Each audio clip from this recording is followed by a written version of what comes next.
بسم اللہ الرحمن الرحیم۔ ایک بہت ہی بہترین دعا جو حادثات سے، ایکسیڈنٹ سے انسان کو بچانے والی ہے۔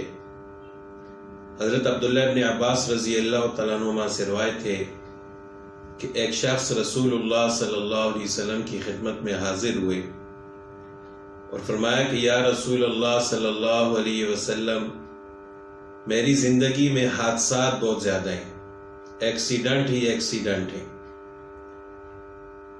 تو میں بہت پریشان ہوں، جگہ جگہ پر قدم قدم پر حادثات پیش آتے ہیں۔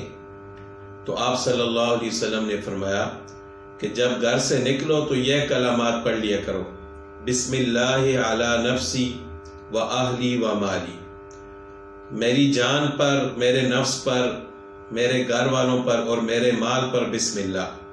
تو جب یہ پڑھو گے تو اللہ تعالیٰ آپ کی حفاظت فرمائیں گے اور حادثات سے آپ کو بچائیں گے۔